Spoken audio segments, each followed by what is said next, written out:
I'd like to call the regular town council meeting of March 18th to order, please. And if we can all stand for the Pledge of Allegiance, please. Pledge allegiance to the flag of the United States of America and to the republic for which it stands, one nation, under God, indivisible, with liberty and justice for all.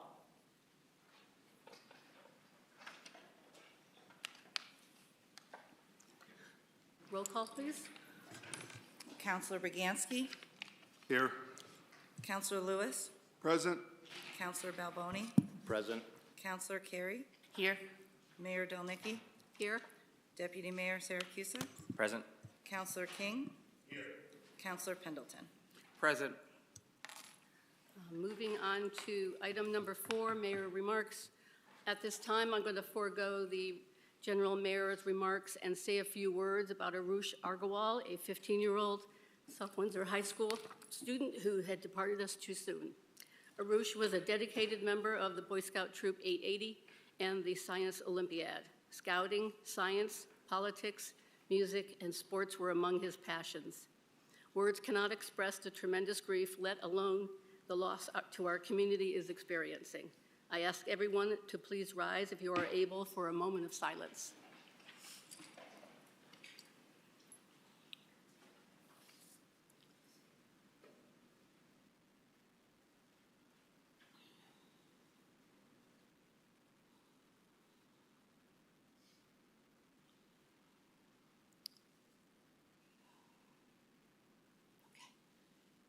Thank you.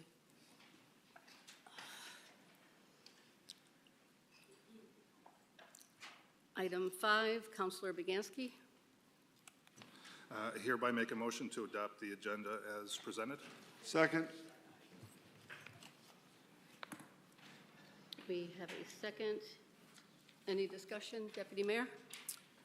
Thank you, Madam Mayor. I'd like to make a motion to add item 13H as a resolution for the sale of surplus equipment.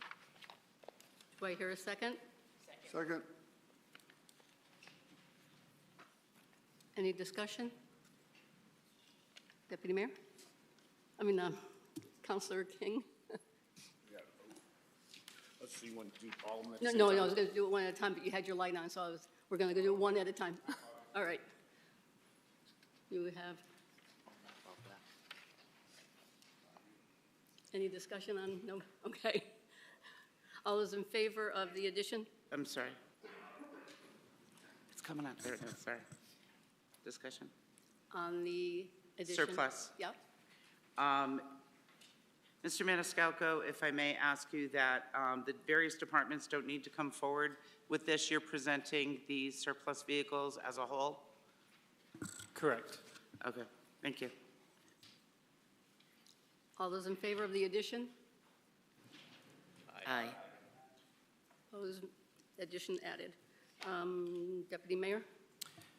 Thank you, Madam Mayor. I'd also like to add, make a motion to add an executive session item 17A, reading personnel issue via clerk of the council. Do I hear a second? Second. Sorry. Any discussion? Seeing none, motion carries. Any other additions, changes? Councilor King. Thank you, Madam Mayor. I'd like to move item 13G, resolution appointing Michael to right after 7, please. Second. Do you have a second? Any discussion? All those in favor? Aye. Opposed? Motion carries. All those in favor of adoption of the agenda as amended? Nope.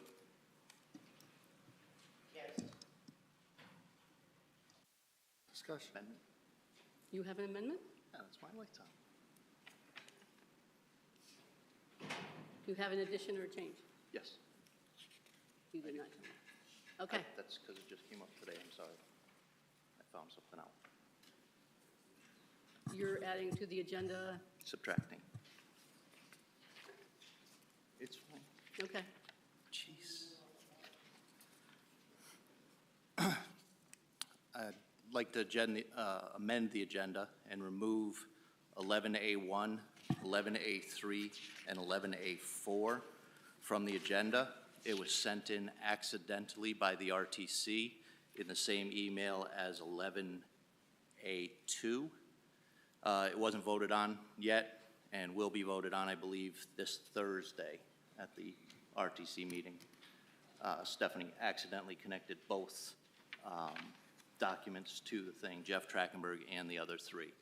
So I'd like to just remove those so that we follow the rules and everybody's on the right page. You're removing which ones again, please? I believe it's 11A1, 11A3, and 11A4.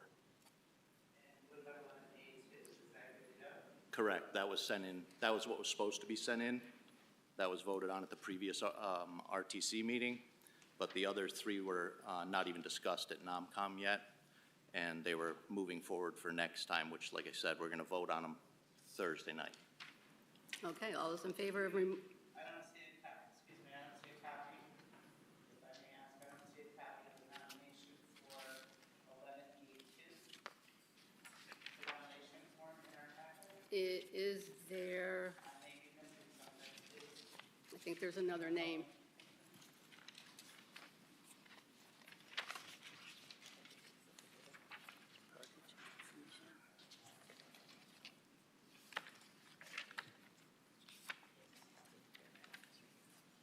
Yep, it's listed with, it's listed with Phil Kabowski. It's listed on the same form as Phil Kabowski.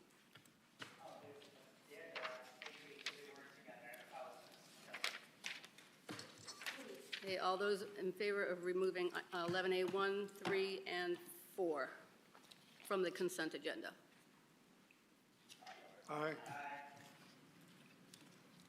No opposed, motion carries. Okay. Now we move on to adoption of the agenda as amended. All those in favor? Aye. Opposed? Motion carries. Moving on, communications and reports from the town manager, item 6. Mr. Maniscalco. Thank you, Madam Mayor. With the budget tonight, I've got a short report for everybody. First of all, siting council reviews. I wanted to take a moment to bring to your attention 2 potential projects that will be going to the siting council. That's a state organization. The first project is north of Foster Farm for a large solar array. The second project is a 7-acre battery storage facility on Barber Hill Road by the electric transfer station. I'm concerned that both of these projects would have a negative impact on the character of our community.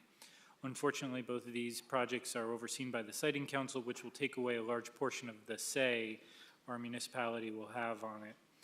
That being said, I think it would probably be beneficial if the town council added a discussion item at your next council meeting and possibly vote to take a position on whether we support or not support these projects, and maybe we could write a letter to the siting council to that effect.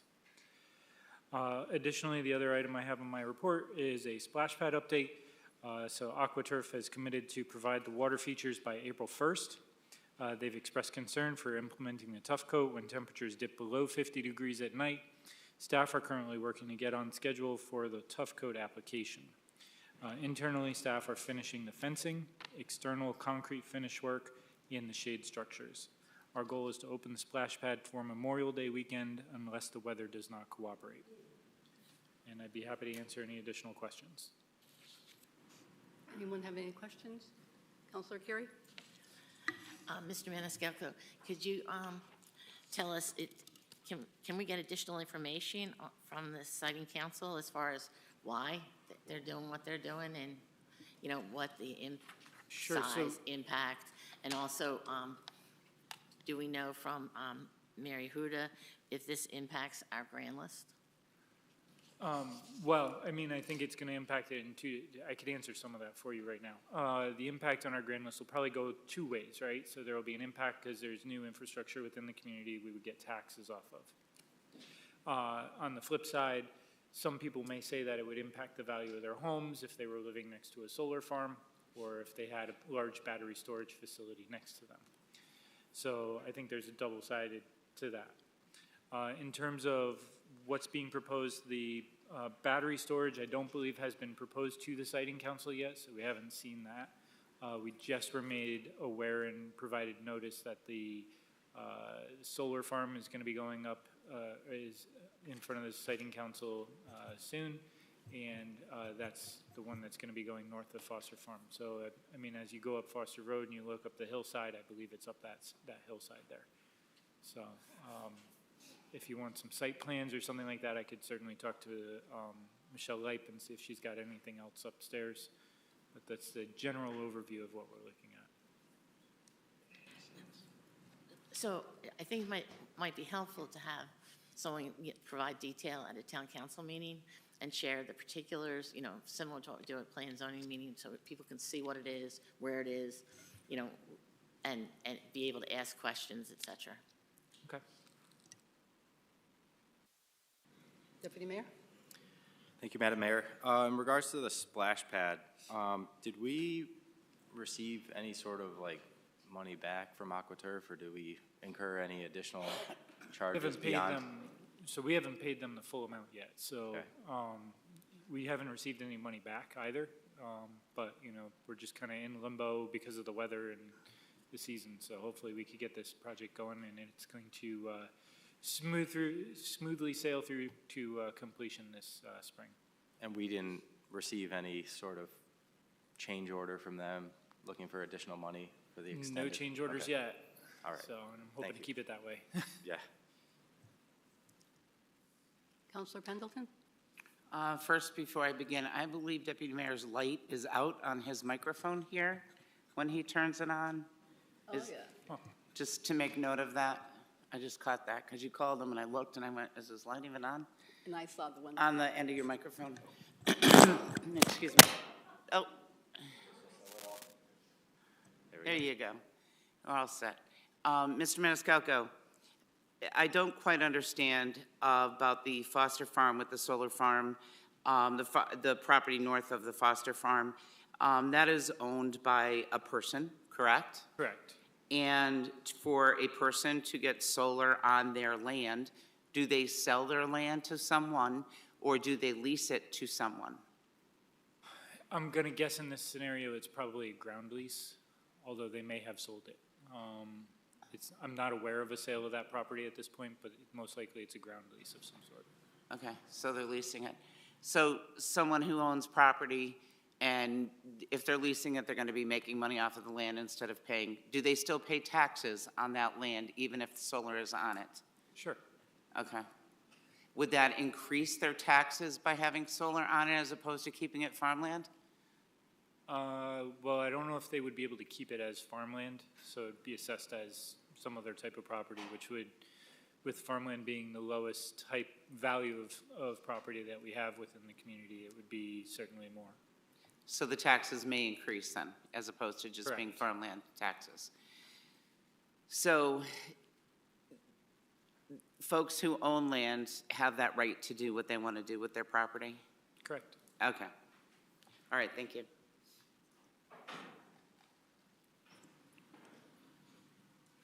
Any more questions?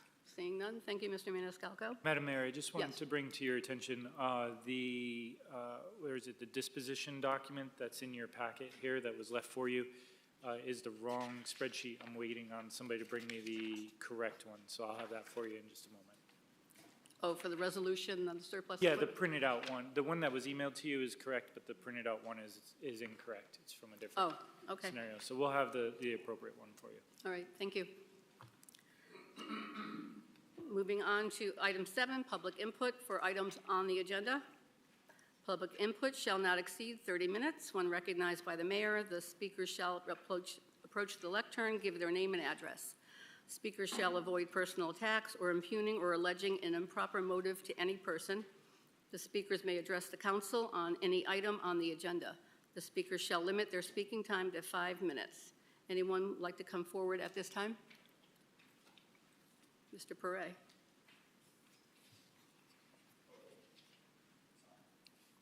There we go. Mike Perret, 1497 Main Street. Good evening, and thank you again for your consideration for this important council seat. At the last meeting, many expressed a desire to have the opportunity to meet with and get to know me a little. In the past 2 weeks, I've met with Councilors Carey, Lewis, Carrie, Lewis, Begansky, as well as Mayor Delnicki. I reached out to but was not able to connect one-on-one with Councilors Balboni and Siracusa. In the conversations we did have, I felt there was a positive and respectful dialogue in which it was clear that while we may disagree on certain political issues, we are all committed to working together to have a functional and effective council for the benefit of our residents. As we enter a challenging budget cycle in our town, in which we face unprecedented growth in our schools, paired with record inflation and macroeconomic impacts on property valuations, I believe my professional financial experience will be an asset to our community. I also want to continue to advocate for evidence-based solutions to problems and ensure we remain focused on keeping South Windsor a place where equity and social justice are prioritized. In one of our meetings, the question was asked of me, why do you want this council seat? The answer is simple. I've lived, worked, and raised my family in South Windsor since 2005. I want to ensure we build a strong community for our residents, and I believe that my background and experience can contribute to that future. I appreciate your time, and I hope to get to work soon with this council. Thank you. Thank you.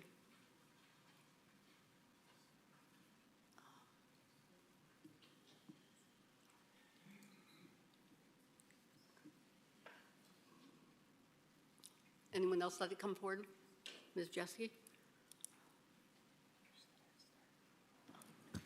I'm going to apologize. I've got allergies going on, so I sound really, really bad, so I'll apologize for that. Good evening, Madam Mayor, Deputy Mayor, and Town Council members. I'd like to speak to you. I am so sorry, Mike. I would like to speak to you tonight regarding the nomination of Mike Perret to the Town Council seat to replace Erica Evans. I would like to first thank Erica for her service, not only to the Town Council, but to the Board of Education and our Democratic Town Committee. I have known Mike Perret to be an intelligent, hardworking, passionate human being who cares about this community. He was elected to the Board of Education for 3 terms. He is also the CFO of a community bank. Both of these roles bring years of financial and government experience to this difficult budget cycle. Mike Perret was voted unanimously by the Democratic Town Committee to fill this unexpired term of Erica Evans. As Mike already stated tonight, he has gone above and beyond trying to meet or speak with Town Council members in a bipartisan effort to show his commitment and willingness to work together for the citizens of the town, which you were all elected to do. In the past, all nominations for Town Council were accepted by Town Council members, regardless of which party was in the majority, and the appointments moved forward with no controversy, including 2 current sitting Town Council members. At this time, I would like to present to the council, and I think you already have in a package tonight, our letters by over 200 residents supporting the appointment of Mike Perret to the Town Council. And I just want everyone to see that this is the effort that we made, showing that people support Mike to be in this position. The responsible action of this Town Council would be to appoint Mike, who is more than qualified to be a member of this Town Council. Thank you. Thank you, Linda. Mr. Pelkey? Thank you, Madam Mayor. By the way, there's a sign-up sheet here if you aren't aware of that. Madam Mayor, members of the Town Council, my name is John Pelkey. I live at 446 Pleasant Valley Road. I come before you this evening to speak on item 13G, the appointment of Michael Perret to fill the unexpired term of Erica Evans.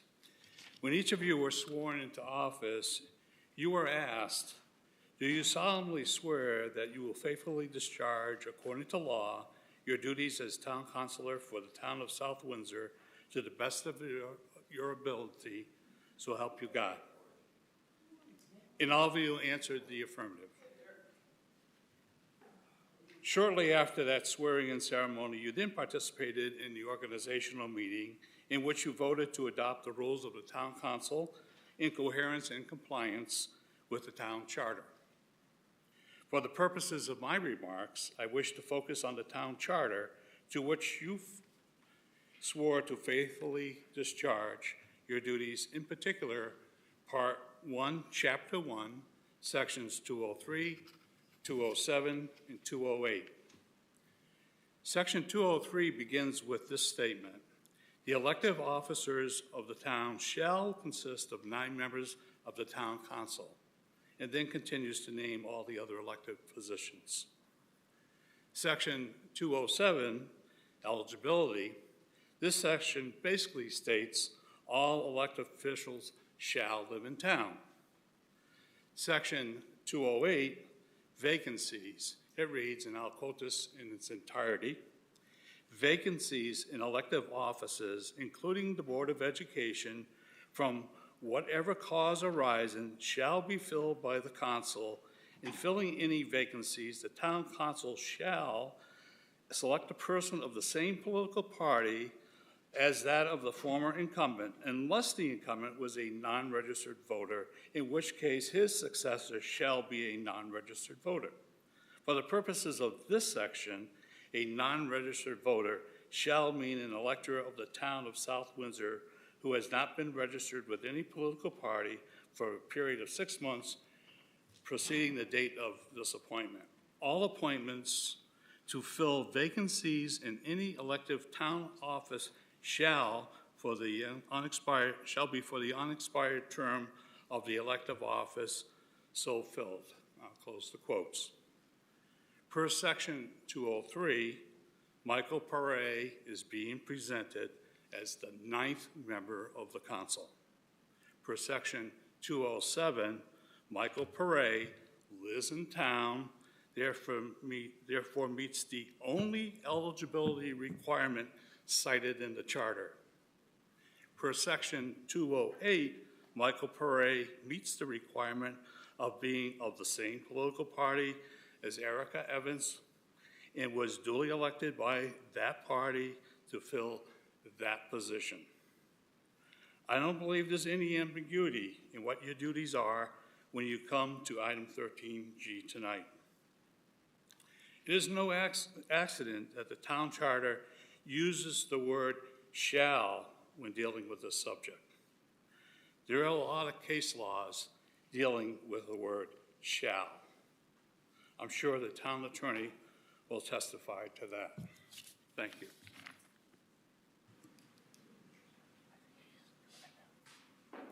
Thank you. Mr. Paterna? Thank you. Andrew Paterna, 301 Strawberry Lane in South Windsor. Greetings, Mayor Delnicki, Deputy Mayor Siracusa, and all town council members. I'm here tonight to support the nomination of Michael Pare for the vacant seat on the town council, nominated by the Democratic Town Committee to fill the unexpired term of Erica Evans. Mr. Pare has given his time and worked hard for many years to benefit the town of South Windsor.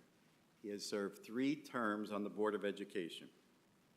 He is a business leader in our community. He's the CFO for a community bank in Western Massachusetts. He has 20-plus years of experience in finance. His tenure on the Board of Education proved, and you can ask other board members, and they will tell you, and you will see, that Mr. Pare worked as a valued member of the Board of Education, worked for the benefit of students in the town of South Windsor. The superintendent and administrative staff relied on Mr. Pare during the always important budget process each and every year. I firmly believe Mr. Pare would be a value-added member of the South Windsor Town Council. I strongly endorse him and urge you to vote yes for his appointment tonight. And if I could digress for 1 minute, because the town manager mentioned the Siting Council and Councilor Carey's concerned about it. We had this issue a couple of years ago, and we do not have a seat on the Siting Council. We do not have a voice on the Siting Council. So unfortunately, that's the hard reality that we found out the last time we tried to respond to the Siting Council.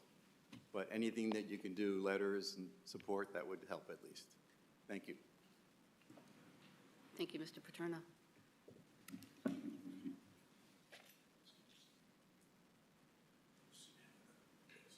Thank you.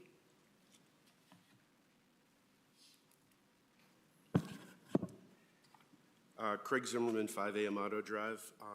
I have two issues I wanted to address today, and I think I can combine them, and they'll be like around 4 minutes.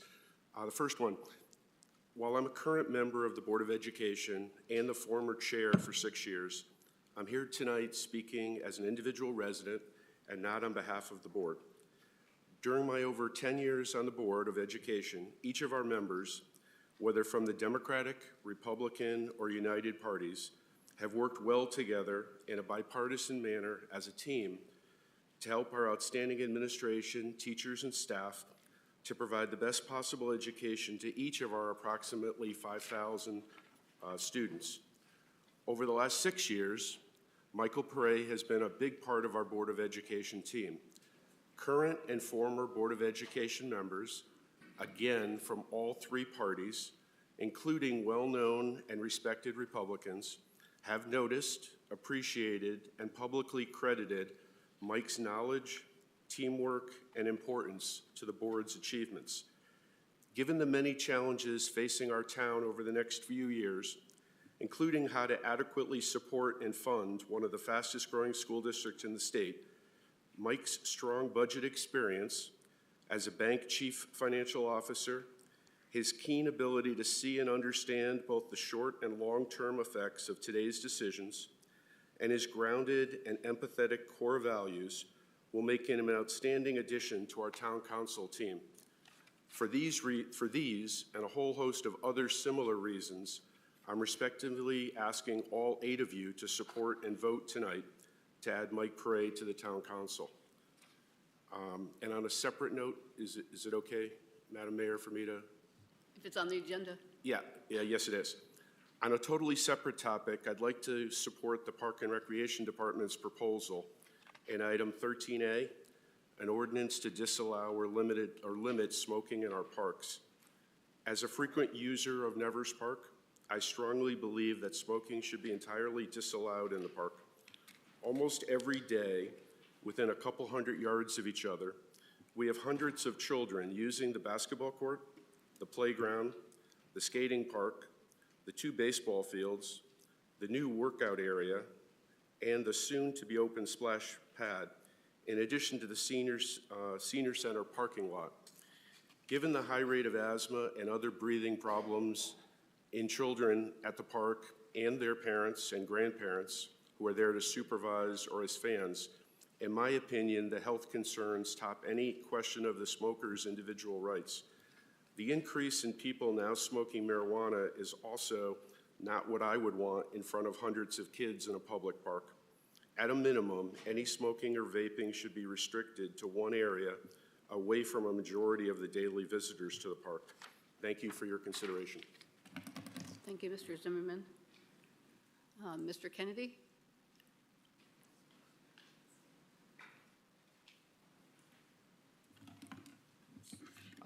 Joe Kennedy, 81 Allison Drive. We thank the councilors, board members, and commissioners for their volunteerism. I urge the councilors to vote yes on Mike Pare's appointment to the town council. Mike's a family man and a good guy. I've served under 13 different councils in the last 25 years. Unfortunately, 3 town councils have voted no on volunteers for boards and commissions. I think people should always be approved. 90% of the citizens think so too. 2 years ago, 3 people were not approved for their appointed commissions. 2 of them are now town councilors sitting on a supermajority. That's karma. I hope the councilors could forget the past and find 5 votes for Mike Pare for council. Thank you. Thank you, Mr. Kennedy. Ms. Plummer?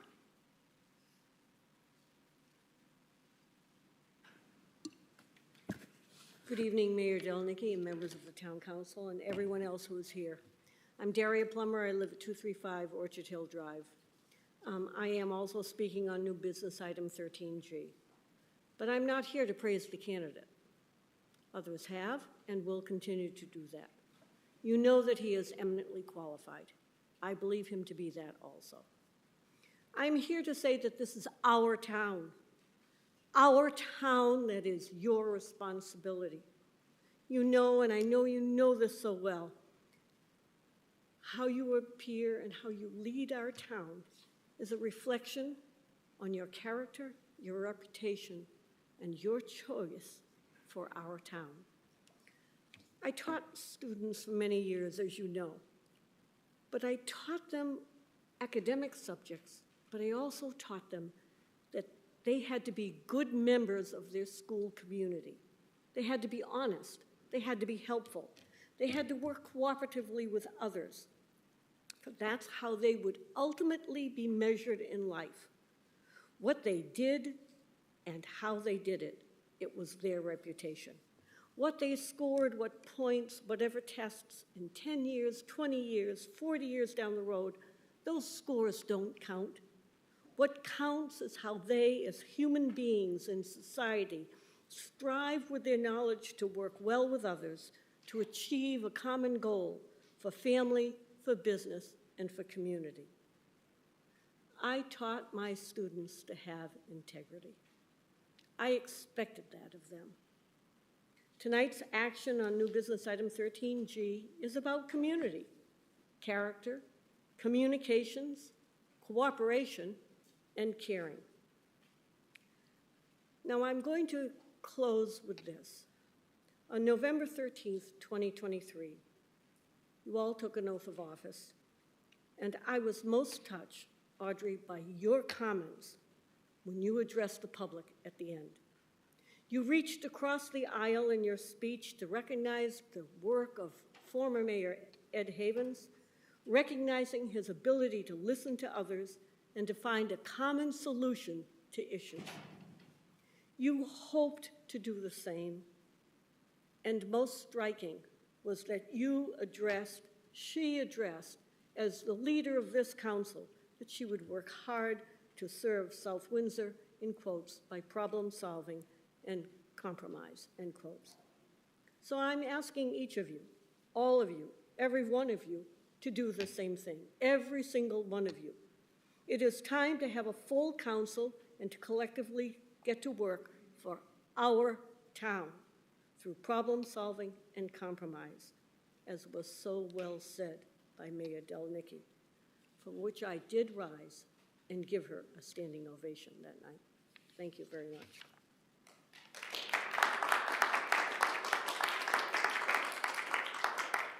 Mrs. Plummer. Tim Appleton?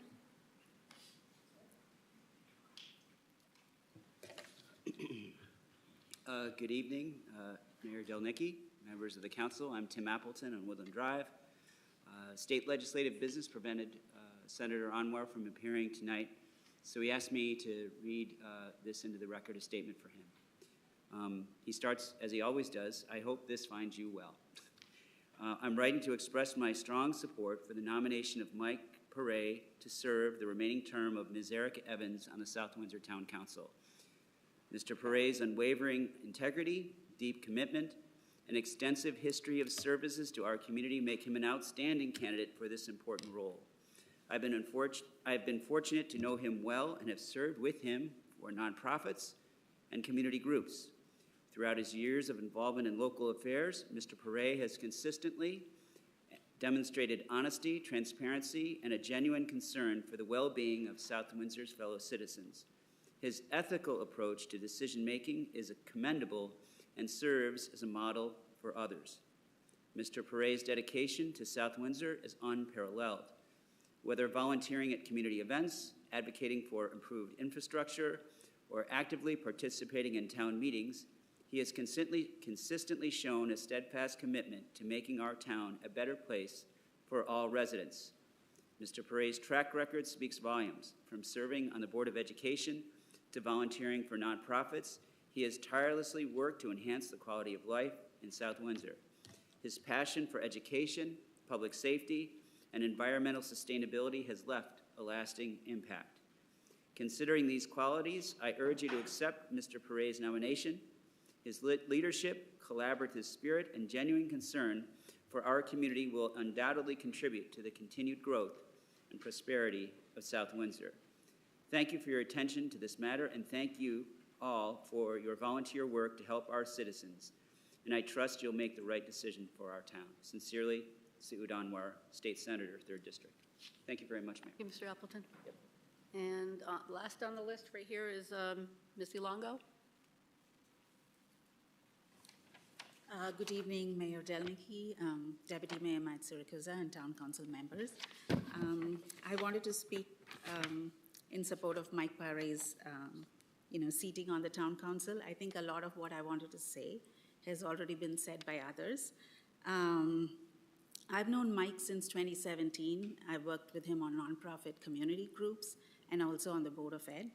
And Mike was an outstanding Board of Ed member, and his tenure was marked by his integrity and professionalism, and especially his collaborative approach. He could work across the aisle in a very friendly and open manner with both Republicans and Democrats, and we were always confident that he was taking the best decisions for our schools. And it was always about our schools and what we are doing for the town and what we were doing for the students. And he never brought any kind of politics into it. His success in the financial industry as a CFO kind of proves that, he can work very well with all viewpoints. The financial industry is notoriously conservative in its viewpoint, and he's made himself a success and a CFO in that industry. I think that speaks for itself. I would just like to wholeheartedly request the Town Council that Mike be seated in Erica's vacancy. Thank you. Thank you, Ms. Longo. That's the last on the list. Ms. Hockenberry. My name is Mary Justine Hockenberry. I live at 16 Foxglove Lane, obviously, South Windsor, Connecticut. I am a voter here, and I'm in the Democratic Party. I am a former town councilor. My seat I gave up for someone who is now our minority leader. I worked with Councilor Pendleton, who used to be a female mayor, who I'm very proud to have females up there. I am here to speak about, as everyone, or most everyone, has spoken about, resolution appointing Michael Pare as a member of the South Windsor Town Council. When I became a town councilor, the first thing, and the first and most thing that I'm to do up there, as you are, is pass a budget. And I left my seat making sure I passed the budget for the 4th time. I passed a budget for 2 years before that as the Board of Ed.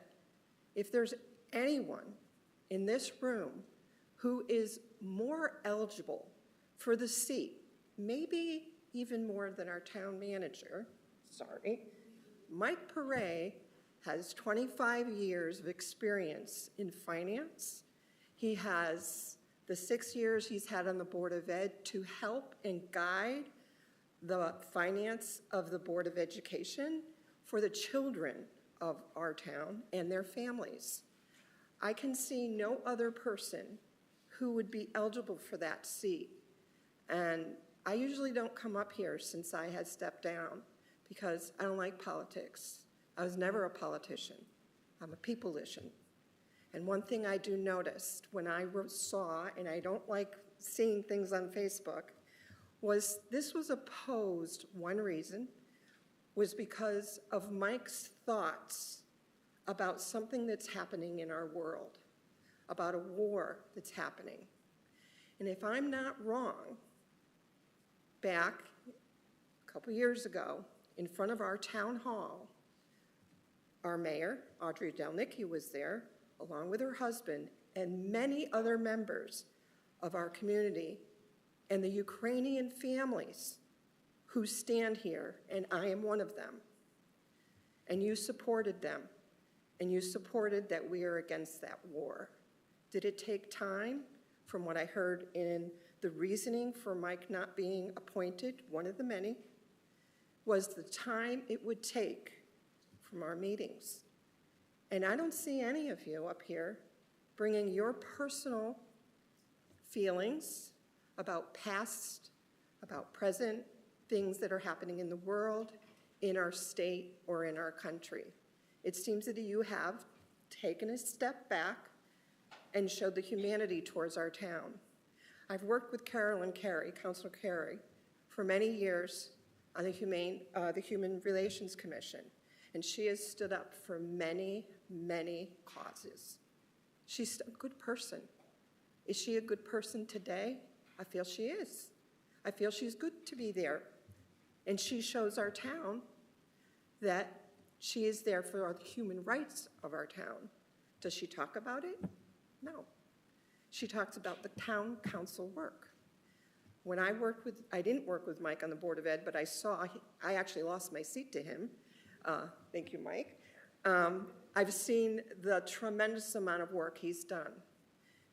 Mayor Delnicki, you were an individual who was chosen to take up somebody's seat on our town council, and there was no dismay.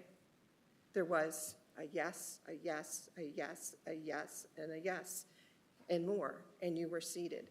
There was no issue. I'm really thinking this is a dangerous place to be for another party, and I'm saying because you're in the majority, to choose another party's stand-in. And I'm just speaking my opinion, as we all do, and I hope that the decisions that you that you make here, that you hear what other people are saying, not for themselves. I'm not speaking for me. I'm speaking for the decisions of the budget of the town of South Windsor. And from what was campaigned, and I see that you still speak about having a zero balance, like zero starting, and you don't want anything to raise in taxes, that's a very difficult situation to be in. And if anyone's to be an advocate with you, I would choose Mike Perret. So thank you for allowing me to speak tonight, and thank you for your volunteering work. Thank you, Ms. Hockenberry.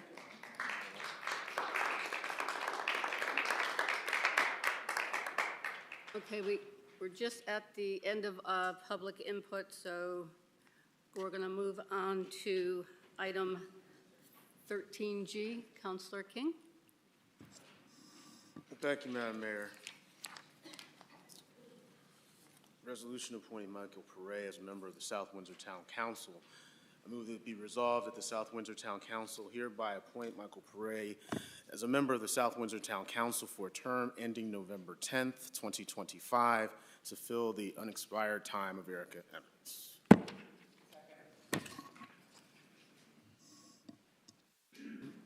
Sorry. We have a second. Any discussion?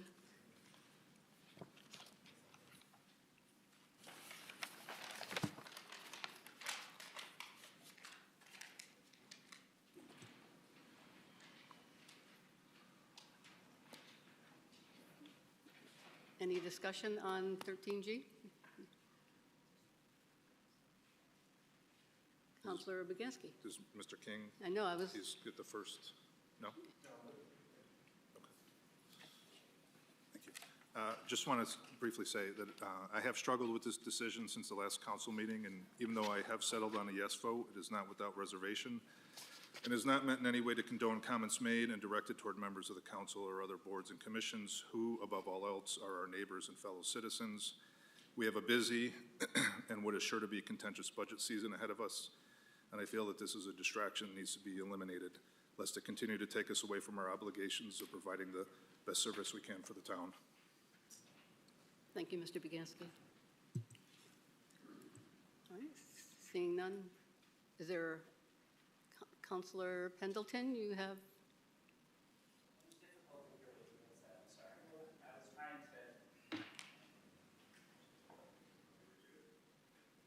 Put your microphone closer. I think all of us should want to speak. I agree. So folks at home can hear us. Better? You're really going to make me go through this again, aren't you? All right. I have struggled with this decision since the last council meeting, and even though I have settled on a yes vote, it is not without reservation. It is not meant in any way to condone comments made and or directed towards members of the council or other boards and commissions who, above all else, are our neighbors and fellow citizens. We have a busy and what is sure to be a contentious budget season ahead of us, and I feel that this is a distraction that needs to be eliminated, lest it continue to take us away from our obligations of providing the best services we can for the town. Thank you. Thank you, Councilor Bianski. Deputy Mayor? I'd like to make a motion for a 5-minute recess, if I may. We have a motion on the table. We have a second. All those in favor of a 5-minute recess? Aye. Opposed? Seeing none, motion carries. 5 minutes.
Call the regular meeting back to order, please. We're still on 13G, and I guess I'm the last one will say something here. Mr. Perret, I am not going to do to you what the previous council did to me. I believe we as elected members of the South Windsor community need to focus on the town council business and doing the business of the town and our residents in a civil, respectful way. I would like to thank you for our conversation last week. After our meeting, I believe there are things both you and I can agree on, and there are things we will disagree on.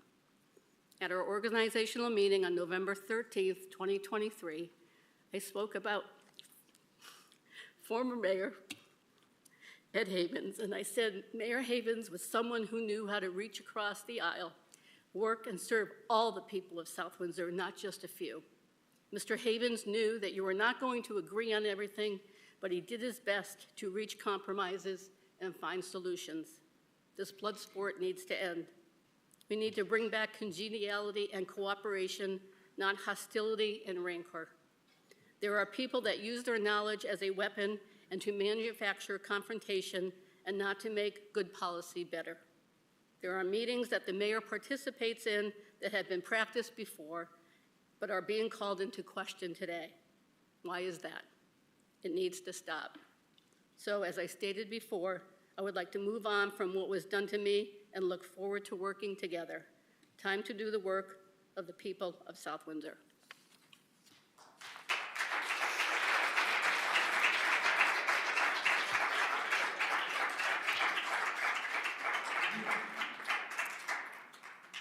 No further discussion. All those in favor, say aye. Aye. Opposed? Nay. Abstain? Roll call, please. Counselor Baganski? Counselor Lewis? No. Counselor Balboni? No. Counselor Carey? No. Mayor Delnicki? Yes. Deputy Mayor Siracusa? No. Counselor King? Yes. Counselor Pendleton? Yes. 4 yeses and 4 noes. Tie vote, motion fails.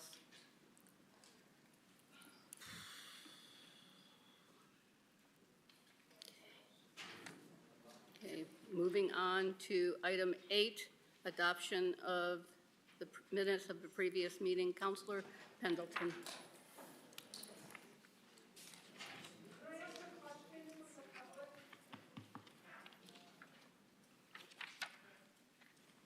I'm in the middle of a motion.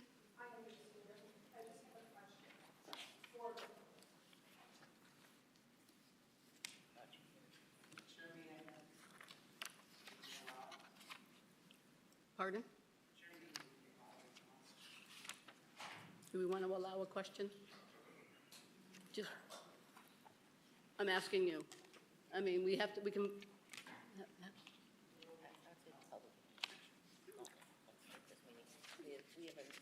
I would like to, but then we have a long meeting. Ms. Hockenberry.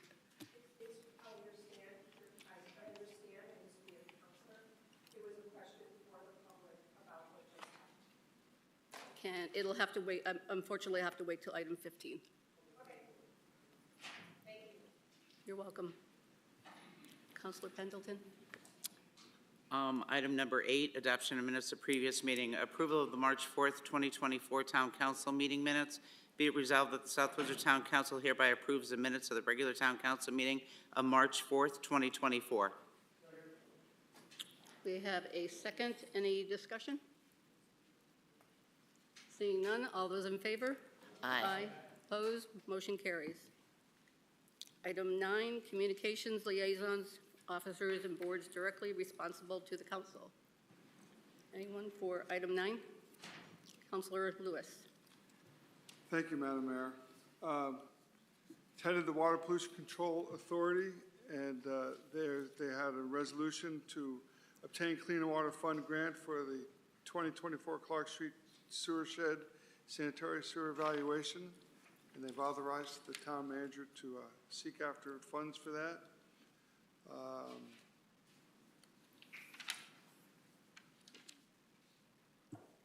Excuse me. They're working on their budget plan, and I think that's about it. There's a plan for of conservation and development for the sewer service area map that was discussed at the planning and zoning. So looking at a map and trying to see how they can best divide that for as far as where sewers would apply and what would be best for the town. And Mr. Manfrey explained that the Department of Environment and Energy Protection, DEEP, requires the town to provide a sewer service map for them, and that's what motivates that. DEEP is requiring that, and that's what they're working on. And also, if I may, Madam Mayor, is the Parks and Rec Commission met all their seasons and their activities. Now basketball is winding up, and they've been well attended throughout the year. They're starting phase 1A of Crosstown Trail Project. I'd like to announce that on April 13th, there's an Earth Day cleanup coming up at the International Magnet School of Global Citizenship, located at 625 Chapel Road, South Windsor, at 1 p.m. Registration is not required. John Caldwell, the park superintendent, reported that all the crews and teams are working well. Due to the weather, they've had a late start on developing the fields, but they've been doing a lot of work on the internal equipment and keeping things running smooth. March 27th, we'll begin camp registration for this year, while the remainder of registrations will take place April 3rd for residents and April 10th for non-residents. They continue to work on updating the master plan, which will take course over the year during the park meeting. And community gardens, Director Case shared that there was a $10,000 donation from Whole Foods to the gardens. So they're actually buying food from our gardens for their store, and that's a good thing. And that's all I have to report of those two committees. Thank you, Mr. Lewis. Councilor Balboni? Thank you, Madam Mayor. I attended the PBC meeting on March 13th. They're talking still about the work at PV. Gil Bain is telling us that the work is going to begin when the weather gets better. Paving will be during the summer break, and they'll come up with some dates for the next meeting. Jim Barrett talked about punch list activities continuing, and talked about the civil engineers, the problem they're having with the lawn area drainage down in the south end, and then some drainage at the shed and some trench drainage at the sidewalk. So there's all kinds of drainage issues over there at PV that they're trying to work out and get everything straightened out.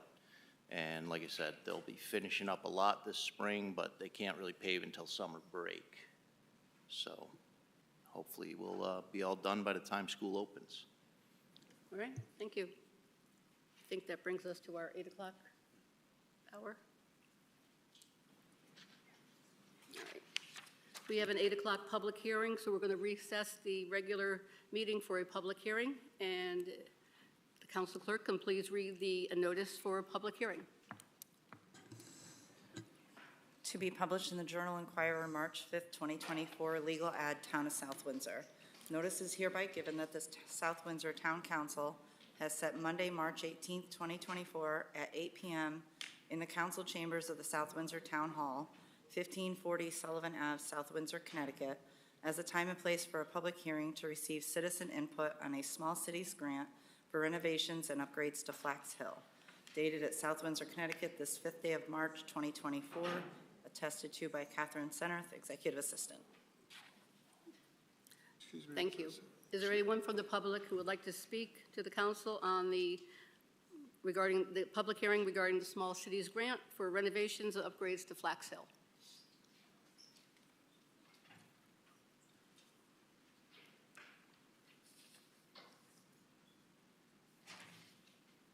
Good evening, all. Tobias, I live over here for an excellent member of the House of Authority of South Windsor. Well, thank you. First thing I'd like to do is Mr. Daniel, if you can pull the mic up, tilt it. Perfect, thank you. Okay. Am I doing it right now? I hope. I'd like to thank the town manager for allowing the Housing Authority of South Windsor to go forward for a small cities grant. What we'd like to do with that grant, should we get it, I believe we could, we'd like to do as good a job for Flax Hill and its residents as was done a couple of years ago for Wapping Mews Apartments at the end of Elm Street off of Kelly Road. Everyone was thrilled, especially the big item over there on Elm Street was the fact that after a lot of discussion amongst the commissioners of the Housing Authority, we said, everybody's getting older. And I said, yeah, I am. And we figured it was very important as we were getting older for safety concerns was to get rid of the bathtubs. When you're young, that step is not a problem. But as you get older, it kind of becomes a hurdle instead of a step into the bathtub. We plan on doing the same thing over at Flax Hill, and everyone we've spoken to there is thrilled about getting rid of the bathtubs and having a walk-in shower, and we're thrilled by it also. What we'd like to do, I have a couple of things that I'll go just through quickly, but these are, nothing's final yet. We haven't had our capital needs assessment yet, which is going to be thorough, going through all the apartments inside and out and looking for any situations that should be changed. We have a good, so far, a good team on board, same as we had when we did the Mews. We're going to have John D'Amelia and Associates as our housing consultant, and we're going to have QAM architects, and they've already started working already, so we're underway.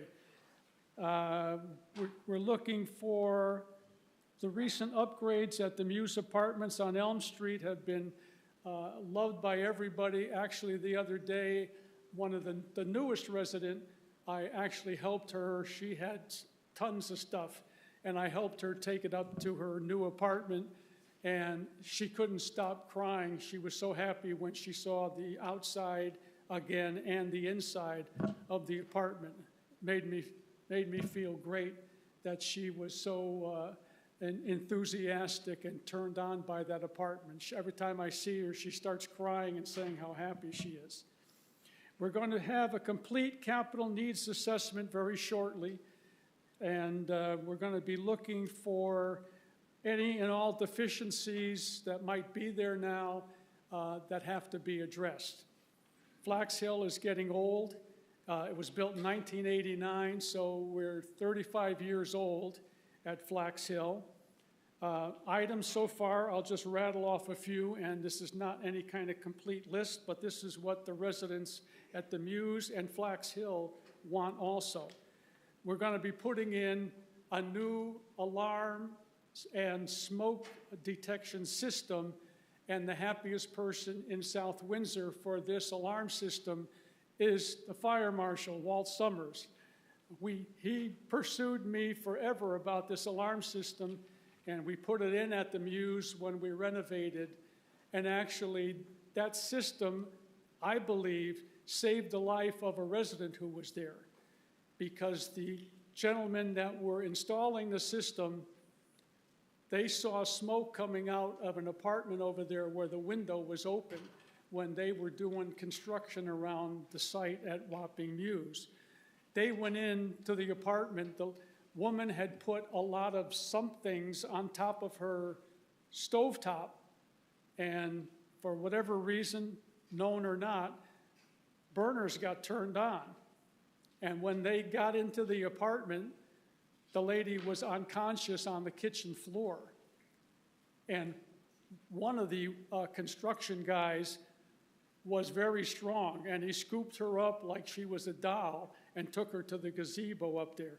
She survived, and she's healthy. So that was wonderful. The timing was perfect to save that lady. So we're going to have that new smoke system, smoke detector system.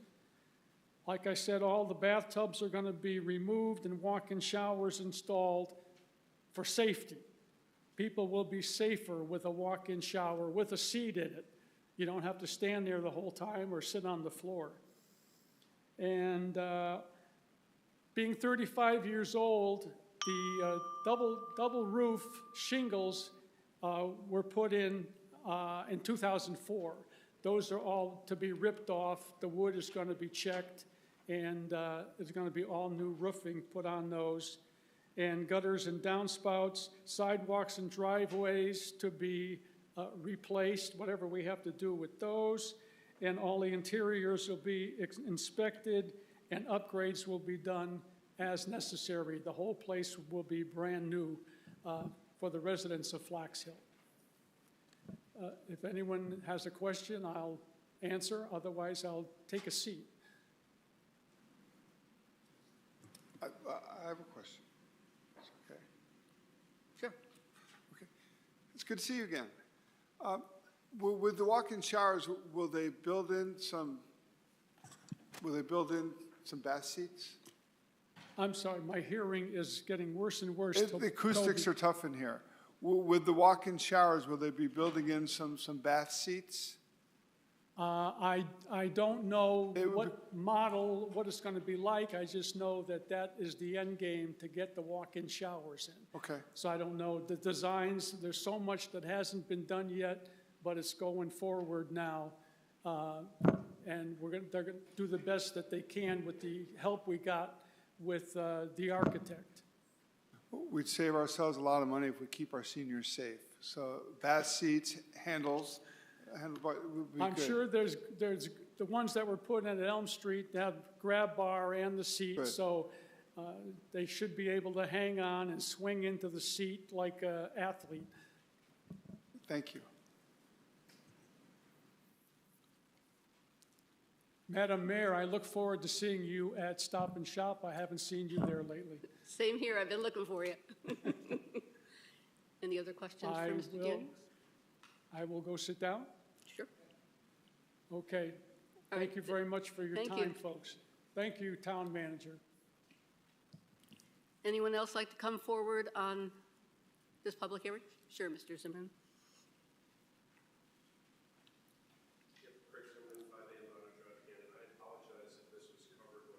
Oh, turn your mic back on. Craig Zimmerman, 5 AM Auto Drive, and again, I apologize if this was covered when I left the room. My mother lived at Flax Hill. Excuse me. There's people. Whoever's talking could respect people who are, thank you. Yeah, like I was saying, my mother lived at Flax Hill. She loved it. The staff there were fantastic. Unfortunately, she died. She passed away a few years ago from a heart attack.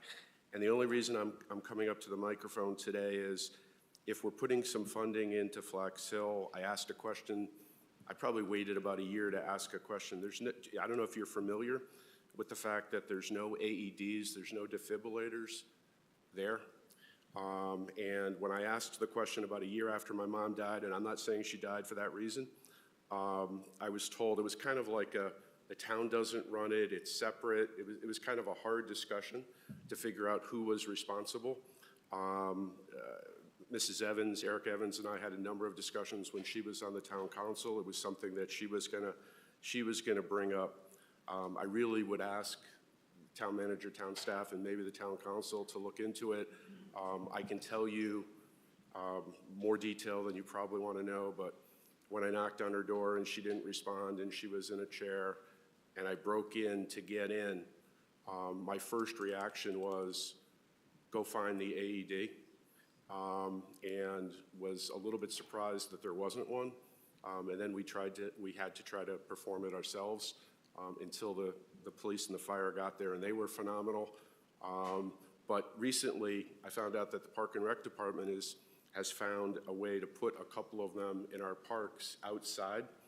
So I guess I would ask you, is there a way every other building to maybe put one on the outside with, where you call a number for a code?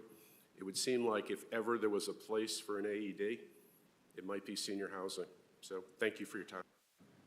Thank you, Mr. Zimmerman. Anyone else like to come forward on the public hearing?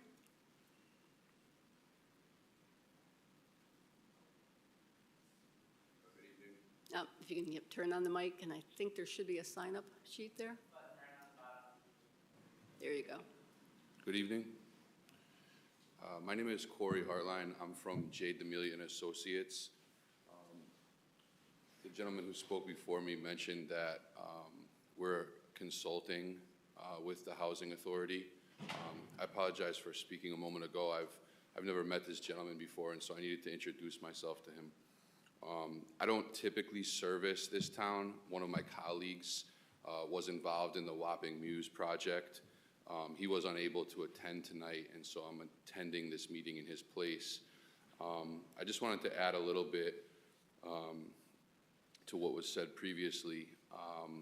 The funding that we're asking the town to pursue is often used as leverage for additional funding.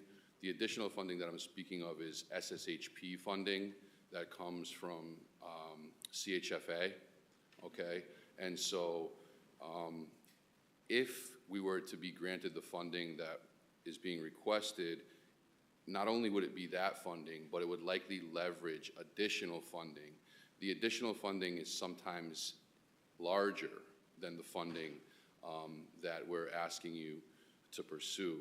And so I just want to make the point that it's important that we attempt to get this funding, not only for the funding itself, but because it leverages additional funding.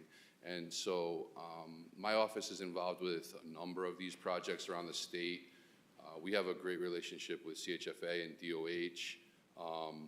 I'm currently doing a project similar to this one in Vernon. In fact, the contractor mobilized today on that project. That particular project is a $6.8 million project, full upgrades to the elderly facility, similar to what we're talking about here. There's a whole alphabet soup of funding available. In addition to the CDBG, the SSHP, there's also HTC funding. And so if we were to receive all funding, we could be looking at receiving north of $6 million.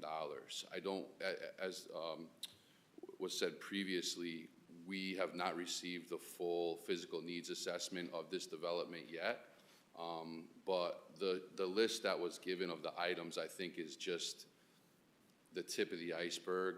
A project of that age will likely need many more items to be addressed, and the state has taken the approach recently that when we're upgrading these properties, they want to do sort of a one and done approach. They want to come in and do everything that needs to be done and get it essentially to a brand new facility, and so that they don't have to think about revisiting that facility for another 30 years. So I just wanted to add a little bit to what was said previously. Thank you. Is there a sign-up sheet up for you up there? Yes. If you can sign in, please, that would be great for the record.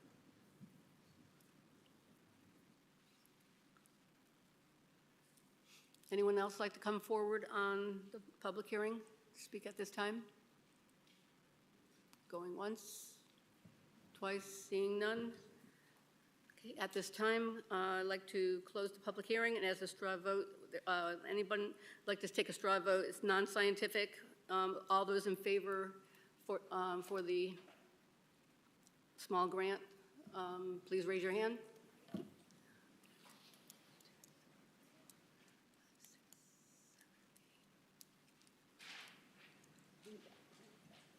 And those against? Seeing none, it looks like we have 10 in favor and none opposed. And at this time, we'll close the public hearing and move back to our regular meeting, to call our regular meeting back to order. And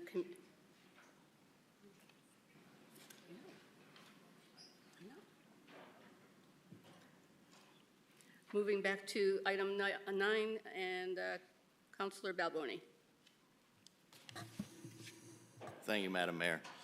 There was also a special meeting of the PBC, Public Building Commission, where we met with the architect regarding the Parks and Rec building. They're moving ahead with that. We haven't gotten any results yet. This is actually more of a project than I thought it was, but they are saying it'll take probably 8 to 12 weeks to get an actual response on what needs to be done, how much it's going to cost, and everything else. So I'll continue to update on that as soon as I hear more. Thank you, Councilor Ballamy. And I have one for item 9, the Housing and Fair Rent Commission. I have tentatively scheduled the first meeting in April. Finally going to get that hopefully moving on. So that'll be April 22nd in the Sprinkle Room, I believe I have. And any other communications? Seeing none, moving on to item 10, reports from committees. Councilor Carey. So, Councilor Lewis, Councilor Pemberton, and I attended the Pension Committee Pension Committee meeting, where Millman did their actuarial validation review and didn't make any changes to what they had proposed in the past. And then the, I'm going to massacre this name, Fiducian Revisors, did tell us of a change that they wanted to make in the people handling bonds. And the committee did vote to go with what the advisors had recommended. And that's all I have. The next meeting would be June 12th. I don't know if anybody else wants to add anything. And we had a personnel committee meeting today regarding the clerk of the council. So that's the only item on the agenda that we had today for that. And I think that's it. Any other reports, committees? Nope. Moving on to item 11, consent agenda. Councilor Lewis. I'd like to make a motion to approve 11-2 as a first reading of the consent agenda. Second. We have a motion and a second. All those, any discussion? Seeing none, all those in favor? Aye. Aye. Opposed? Motion carries. Item 11B, second reading, we have none. 11C, miscellaneous, we have none. Item 12, unfinished business, we have none. Item 13A, discussion item, smoking ordinance and parks and survey results. Mr. Maniscalco. Thank you, Madam Mayor. I just wanted to get this in front of the council for all of you to take your time and review. We did do some survey work through CCM to get some more information on smoking bans in town parks. We've provided that to all of you. I do know that the print is super small, so I do apologize to you for that, but I would suggest maybe if you looked at it on your computers, you can certainly zoom it in and do it that way.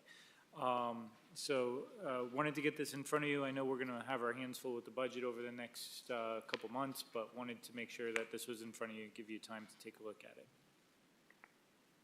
Okay, thank you. Any questions? Seeing none. Moving on to 13B, discussion item, town manager presentation, fiscal year 2024-25, general government budget. Mr. Maniscalco.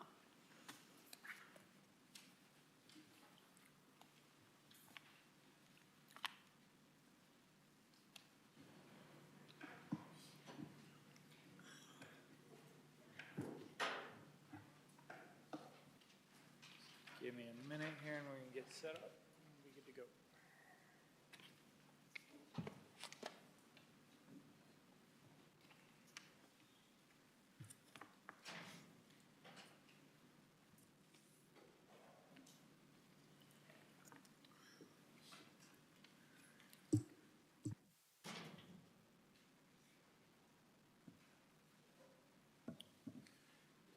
All right, Madam Mayor, Deputy Mayor, Council, thank you so much for the opportunity to present to you this year's budget. And we're going to get ourselves underway here. So to run through the budget and the budget process, let's start where everything starts every year, and that's with our budget policy statement. I'm not going to waste everybody's time reading through all of these, but I think we kind of heard early on a few mentions, and we've talked about it a few times, and it was probably one of the larger changes that occurred in the budget policy statement this year, which was the idea that we should attempt to target flat funding as much as we can, and not impact any services and some of the other things that are typically in there, but to try to maintain flat funding as best as possible. So those 7 points are the points that were provided from the council to myself as guidance for the budget this year. From those 7 points, I provided the following information in my budget memo to the department heads. That was to follow the budget policy statement, no new positions, justify current requests versus a 5-year actual history of funding, follow all of our collective bargaining agreements, highlight innovative and extraordinary accomplishments, and finally, I requested all of our departments to come in with a flat or zero increase budget. So, our budget this year is proposed expenditures. The total proposal is $152,056,275, which comes to a 5% increase. That includes a 0.6% increase for Board of Education debt, a 1.27% increase in the general government town operating budget, a 4.72% increase in town debt, a 1.96% increase in capital, and a 7.29% increase in the Board of Education. So let's go through the process of how we got to where we are today. So all of the departments make their requests. That's the top blue squares up there. And as you can see, the town operations request was $41,104,392. As you can see, we have our debt at $13.7 million, capital at $5.3, and then, of course, as all of you know, our Board of Education request, which was made by the superintendent already, at $94.6 million. My adjustments are made, which are those green blocks. I reduced the town operations budget by $817,211. I did not reduce our debt payments. That's like cutting our mortgage. We want to make sure that we pay our mortgage. I think that's important. I also reduced our capital request, which came from the town staff and the capital committee, of $5 million. I reduced that by $2 million, and I brought it in at $3.3 million. And then lastly, our education budget, which I don't have the authority to do, that gets passed on to all of you. So in total, the total cuts that I made to the budget that's being presented to you tonight is $2,823,423, which reduced a 6.95% increase down to a 5% increase. So let's look at kind of the total budget, what it looks like by major categories. So just a different way to break it down a little bit. You could see how at least the general government side or the town side breaks down to give you 5.2 for general government, 11.1 for public safety, 9.6 for public works, 3.1 for our culture and leisure, 1.3 for our health and human services, our unclassified at 9.1. So always everybody asks about unclassified. That's our pension payments, our payroll taxes, insurance, other items like that. Our debt service at 13.7, and then our capital improvements budget at 3.3 million. So one of the things for those of you who have had the chance to spend a lot of time with, you probably all know, I have a degree in history. I happen to fancy myself a little bit as a history buff, and I think history provides us the opportunity to learn from our past, and so that way we could make changes to the future. And I think if we kind of look back and see where we were then compared to today, while those numbers have increased, you can see the overall pie, for the most part, has really not changed too significantly. So as we move forward, and I think this is where the general public starts to ask questions, how is our tax dollar spent? So as you can see, that dollar, every dollar that our residents pay and our businesses pay, it gets broken up into these categories. So first of all, 62% of that dollar, or 62 cents, goes to education. 5 cents goes to debt associated with education purposes, so like our new schools. 2% goes to capital. 4% goes to town debt, for example, the road referendum that was passed recently. And then 27% goes to our town operations budget.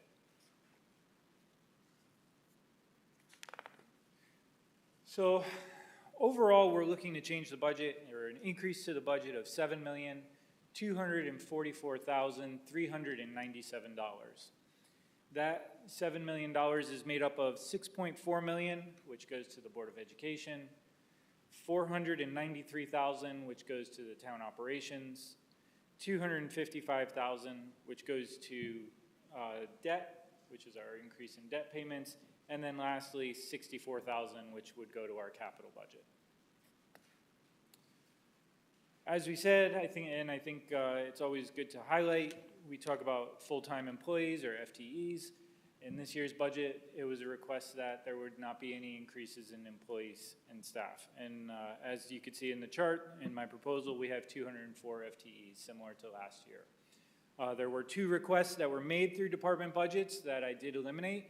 One was a request for an additional police officer, and the other was a request for an environmental health specialist.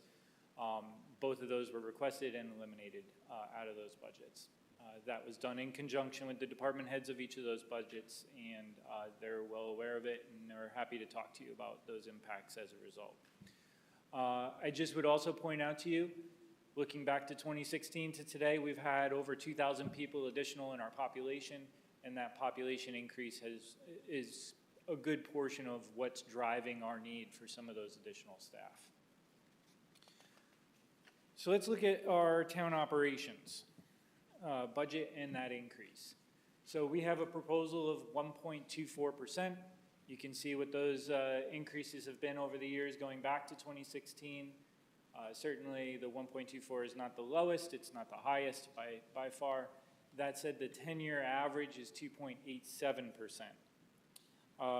Additionally, and we'll get to that we'll see that on the revenue side of the budget, but in this year's budget, we're proposing an additional $140,000. That'll be as a new revenue line that's coming from special revenue funds. And that, if you were to take that new revenue and tack it onto our town budget increase, it would actually bring our town budget increase down to a 0.89% increase. So not only are we coming in with a 1.24, but we're also adding additional money into the budget from other sources. So let's look at the town operations proposed budget drivers, and we're kind of drilling down into that budget, getting a little further in there. So in terms of our drivers, we are a people-driven business. We do things that computers can't do. And every day we put people on the street doing work. Doesn't matter whether it's snowing out, sunny, cloudy, rainy, whatever you want, 365, 24/7, we have somebody in this town working. As a result of that being a people-driven business, probably as everybody can guess, our highest expenditure is our salaries and benefits as a result. A large percentage of that is driven by contractual obligations associated with our collective bargaining units. The next increase is our maintenance contracts, which is $169,000. That increase is purely due to inflationary costs and contracts that we have in place. Additionally, operating materials have gone up, which we've seen through inflation, and then grants and contributions, which went up by $46,000. Some things that went to the negative side of things, we had a decrease of $484,279. Those were vehicles that were requested by departments that were eliminated in my proposals for all of you. Also, vehicle supplies were reduced by $31,000. Snow and ice removal was reduced by $20,000, and then uniform and clothing was reduced by $13,000. So just to kind of take a quick look at the overall budget and how the town budget has fared in comparison to the rest of the budget, as you could see from a percentage point, the town budget has been getting a bit smaller.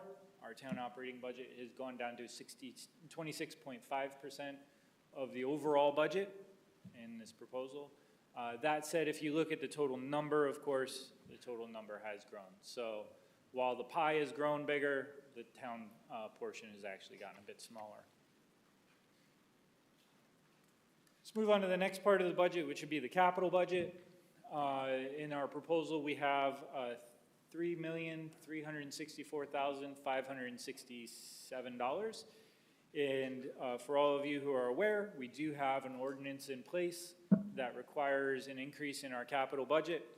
And that this number that we've proposed in my budget this year does meet the requirements of that budget, which is a 1% increase over last year, plus 5% of new grand list growth. So that meets that requirement in that number. One of the topics we've talked about quite a bit over the last couple of years is the state budget cap. The Connecticut General Statutes, Section 4-66, established the requirement that expenditures cannot exceed for a municipality 2.5% in a year or the rate of inflation. One of the challenges we've had with the state of Connecticut over the last couple of years is they have not been identifying what they're using for their rate of inflation. This year, we've been notified that their OPM rate of inflation will be 6.27%. Now, when you look at the state budget cap and the way that the legislature put it together, they eliminate a number of things when they're looking to see if you actually meet it. So they eliminated debt service, costs of special education, capital expenditures, and then payments toward unfunded pension liabilities. In this proposed budget, I want to make it very clear because we had some concerns at first. Currently, in this proposed budget, we do meet the state budget cap. So that's something we won't have to worry about this year. So the other side of the budget is, of course, revenue. And how do we make up the amount of money that we can then meet our expenditure requirement? One thing that I think is very important to understand, we must pass a balanced budget. That is by law. We are not allowed to deficit spend. That is illegal in the state of Connecticut. So for whatever our increase is on the expenditure side, we have to have a similar increase on our revenue side. So as you can see, the pie here shows the majority of our revenue comes from property taxes. It's actually 87.3%, and that's broken out in 53%, which is residential, 37%, which is commercial, and then 10%, which is motor vehicles. Additionally, we get intergovernmental transfers at $13.7 million. Those are state grants, the largest being educational cost-sharing grant. We also have some local revenues, which are fines and fees, so building fees, things of that nature. We have some miscellaneous, which would be interest from some of our savings accounts, and then lastly, transfers.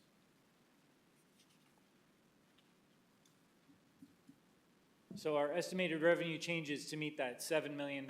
So you can see our current taxes are that we're going to have to raise in this upcoming budget are $7.9 million. And I'm going to explain why in just a moment. Additionally, our transfers and miscellaneous, we're estimating at $647,000. We're estimating ECS, our education cost sharing grant, at a $410,000 increase. Our local revenues at $217,000. And then lastly, as we've discussed a couple times at the council here, our motor vehicle cap grant is going down. So the state is taking funding away to the tune of $1.9 million. And essentially what happened when they put a motor vehicle cap in place at 32 mills, the exact number is escaping me at this red hot moment, it's in one of the later slides, but at 32 mills, they put a cap in place. Our mill rate was higher at that time, and the state came out and said, we'll give you a grant to make up the difference or loss of revenue. When we went through reval, our mill rate went below what that motor vehicle cap is. And then it raised just a little bit above. So as a result, due to the loss of that delta in between the two, we're losing an estimated $1.9 million. So we're making up for that in our proposed taxes. Education cost sharing being one of the largest grants out there, this is one of the places we do talk about quite a bit. So as you can see, the governor's proposal for education cost sharing this year is the same as it was in the previous year at $11.4 million. We are budgeting conservatively, consistent with the town council's budget policy statement of $11 million. It's important to remember that the state gives us $11.4 million, and we are required to provide I believe, 420,000 of that to our magnet school within our community. So we are budgeting that in, planning for that. But this year, in order to maintain our conservativeness, we brought that number up. And this year, we've heard that we only need to provide half of that amount to the magnet school, so we would only be providing 200,000. We won't have these final numbers exactly until the state legislature finishes their budget at the end of May, which unfortunately is after you are required by your charter to finish yours. So it makes it a little difficult. Our grand list, let me just skip forward here. Our grand list, as you can see, increased by 0.66%. The year after reval is always a difficult year when you talk about grand list growth. When you go through revaluation, it brings all of your values in line with where they're supposed to be, and as a result, you have very little growth in that next year. So we are looking at a proposed grant, or the grand list that the assessor has approved at this point is $3,786,037,929. And we're looking at a proposed mill rate of 35.1 mils, which we're estimating will generate about $874,721 in new tax revenue towards this budget. As you can see, we've got the percent increases and decreases for the grand list there, as well as how our grand list is broken out. So you can see personal property, motor vehicle, and real estate. So let's talk about the mill rate. As I said just a minute ago, I kind of spilled the beans. We're proposing a 35.1 mill rate. You can see what the mill rate's been historically. As you can see in 2024, with it dropping to 33.14, that's due to reval. And prior to that, we were at 38.71. Moving forward, you can see this is what the mill rate looks like in association with the mill rate cap.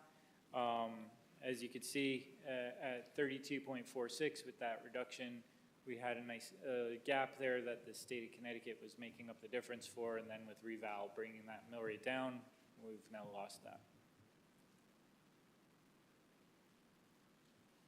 Let's talk about the drivers for the mill rate and the actual mill rate and things that are increasing the mill rate. So across the board, we have things that are increasing and things that are decreasing our mill rate to get us to that 35.1 mil. Essentially, we're looking at a 1.96 mil increase.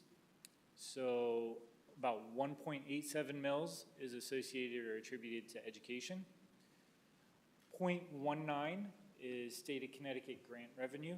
So these are all things that are adding to the mill rate. So that's the motor vehicle cap loss that we've lost that grant is 0.19 mils. Town operations accounts for 0.14 mils. Capital budget accounts for 0.08 mils. And then debt service accounts for 0.2 mils. And then bringing the mill rate down is our grand list, which is helping at 0.27. And then also our collections assumption, for those of you who follow and track our collector of revenue reports, every couple months she comes out with a good report, and as you can see, she's done a great job at collecting our taxes in our community. So we've brought our assumption in terms of collections a little bit closer to what we believe is actual based on her 5-year history, and we're bringing that up a little bit to a 0.07 to help out with 0.07 mils. This is our mill rate history in terms of percentage change over the last 10 years, just to kind of give you an overview. As you can see, the decrease due to reval and then the percentage increase this year. Now, how do we get to that actual mill rate calculation? I think it's always helpful for people to understand how we get to where we are. So our total proposed expenditures of $152,056,275. Then we take out and remove the non-tax revenues, which are $31,488,690. That equals the taxes that we need for the year, which are $120,567,585. We know the value of a mill, and this is an important number because we talk about this throughout the budget process, the value of a mill is $3.4 million. So 1 mill increase is $3.4 million, 1 mill decrease is $3.4 million. So we divide the taxes needed by the value of a mill, and that gets us to 35.1 mills. And I'm sure everyone at home, as well as around the table here, are asking themselves, what does this mean for me in terms of our taxes? So, looking at the average assessed value home of $300,000, the taxes in the current year that we're in right now, that comes out to $9,942. With the new proposed mill rate of 35.1, the taxes that we would be required to collect out of that home of $300,000 would be $10,530. That is a $588 change for the year, or 5.91%. So, this kicking off our budget process, this is a transparent process. We would always love to have the public involved and keep everybody aware of what's happening through that process, and that's why we do an online dashboard. We have an online budget dashboard for any of those who have participated in it, tried it out, give it a shot. You could get on there, you can eliminate my job and see how much that saves you in taxes. You can add millions of dollars to different, Councilor Balboni's already done it, look at that. So you could add other departments, you could see how that impacts your overall taxes overall. It's a great tool, and I highly suggest everybody, both in the public as well as council members, give it a shot and try it out. It's a lot of fun to kind of go through and give it a whirl. So being a public process and this kicking it off, I also like to make sure everybody's aware of all the different important dates that are coming up. Unfortunately for all of you council members, this is the beginning of a lot of your work. So as you can see, between now and May, we've got a lot of work to do, and I look forward, as well as the rest of the town staff, look forward to work with all of you on doing that. And lastly, I just wanted to kind of leave you with where the budget is and what we're looking to do in terms of increases, and then to let everybody know that if you have any questions and want to talk about anything, general public or otherwise, feel free to give me a call or shoot me an email. Email probably is easier, and you have my contact information, and thank you very much.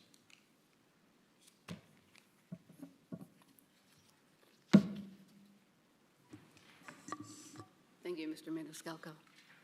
Does there anyone have any questions for him to bring forward to the public hearing? Like we did with the Board of Ed, we had questions for Dr. Carter. Councilor Carey? Mr. Maniscalco, thank you very much.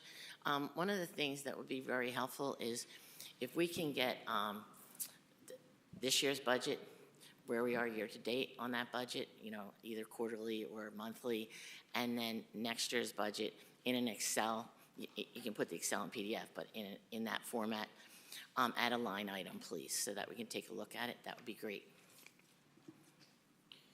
Sure. Can you just, before we do that, if you wouldn't mind just taking a look through the budget book that we gave you tonight, that should have the munis reports in it. If you could take a look at what those look like, don't feel like you got to do it in a rush right now, and let me know if those meet what you're looking for. If not, we'll have to spend a significant amount of time to do the Excel reports. So if we could do just the munis, that should. Do we have these electronically? That's the actual budget book that's online in the budget dashboard as well. I'll take a look at it then. Thank you.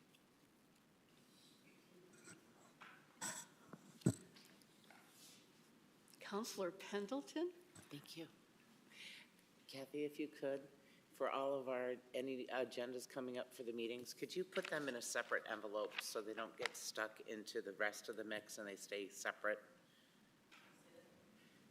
The meetings that are coming up for the council, if, going forward, if you could put them in a separate envelope just so they don't get mixed into the, you know what I'm saying? Thank you. Okay, I think you're done. All right, thank you very much.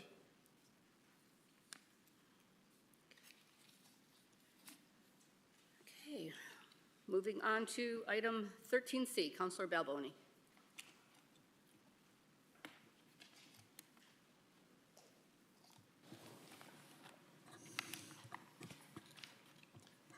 resolution setting a time and place for a public hearing to receive citizen input on proposed general government budget for fiscal year 2024-2025. Be it resolved that the South Windsor Town Council hereby sets Monday, April 15th, 2024 at 8 p.m. in the council chambers of the South Windsor Town Hall, 1540 Sullivan Avenue, South Windsor, Connecticut, as the time and place for a public hearing to receive citizen input on the proposed general government budget for fiscal year 2024-2025. Second. We have a motion, we have a second. Any discussion?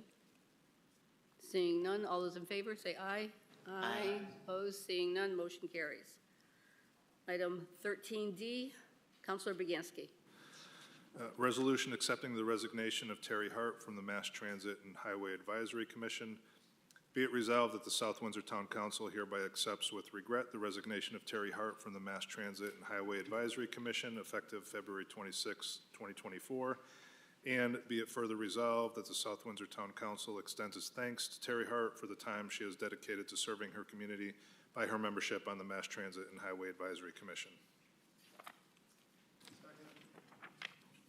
We have a motion and a second, and Terry Hart, Mr. Begansky is a gentleman.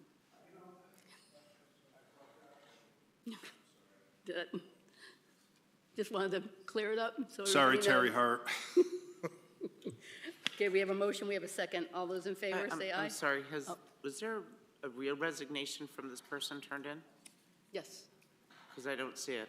it should be in your packet. This one? It's in an email.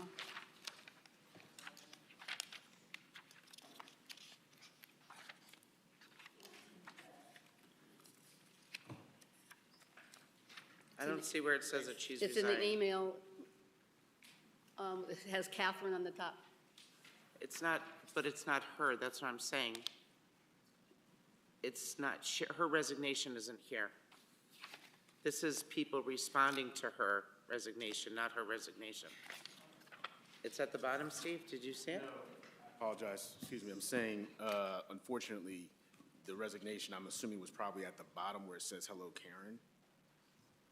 And because it says tjhart408@gmail.com wrote, and it's cut off. Yeah, you see what I mean? We don't have the actual resignation of this person.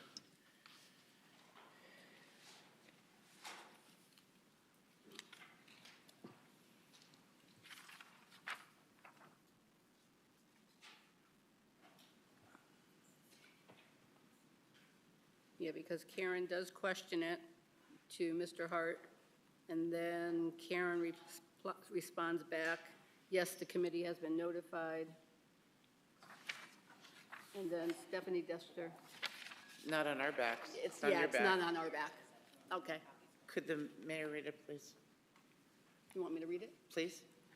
It is with regret that I am resigning from the South Windsor Mass Transit Commission effective today, February 26, 2024. Terry Hart. Thank you. Didn't see it, just wondering. I know mine I just didn't. wanted it in her words, thank you. His words. His words, I'm sorry. Thank you. Okay, we have a motion. We have a second. All those in favor? Aye. Opposed? Hearing none, motion carries. Item 13E, Councilor Carey. Resolution accepting the resignation of Carol Stroud from the South Windsor Library Board. Be it resolved, the South Windsor Town Council hereby accepts with regret the resignation of Carol Stroud from the South Windsor Library Board effective April 1st, 2024. And be it further resolved, the South Windsor Town Council extends its thanks to Carol Stroud for the time she has dedicated to serving her community by her membership on the South Windsor Library Board. Second. We have a motion. We have a second. Any discussion? Councilor Pendleton? Oh.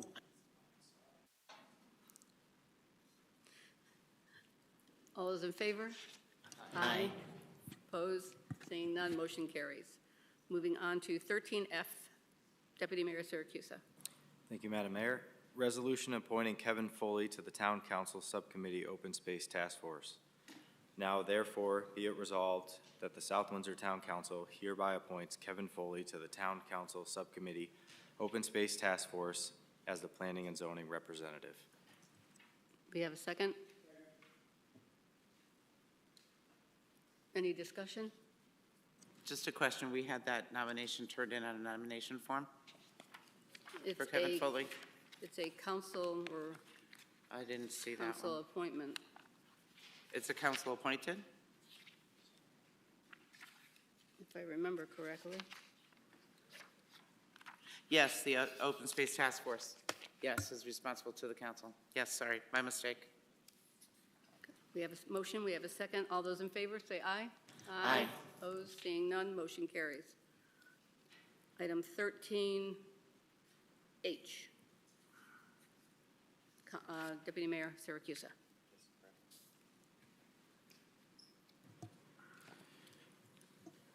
Be it resolved that the South Windsor Town Council hereby declares the vehicles/equipment to be surplus equipment as shown in Exhibit A and authorize Town Manager Michael Maniscalco to sell, donate, or otherwise dispose of these vehicles/equipment.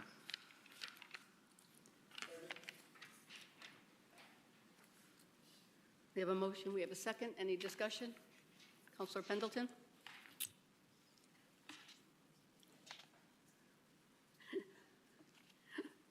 All those in, Question, Mr. Maniscalco, the vehicle surplus listing that was handed out during the meeting shall replace what's presently on here?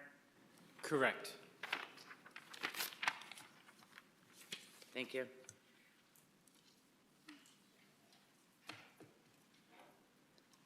any further discussion? Seeing none, all those in favor, say aye.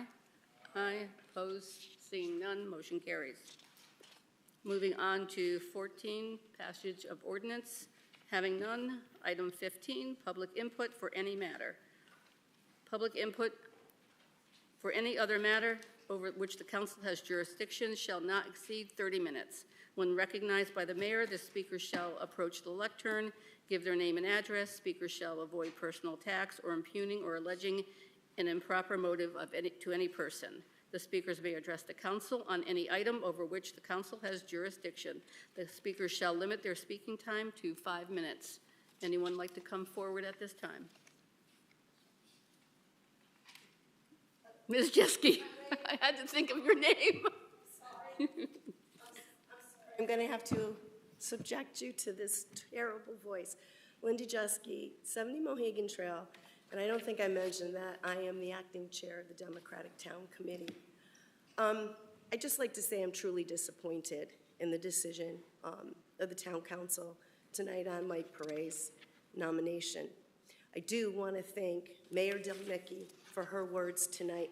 I know how emotional that was, and I agree with you that there needs to be a repair and move forward, and I was hoping that Mike Perret's nomination and acceptance tonight would be the start of that process. I also want to thank Councilor Baganski for his positive vote tonight as well. Mayor Delnicki, I've often thought about Ed Havens myself. It brings a lot of emotion to me. We both know the type of man he was and the type of counselor he was.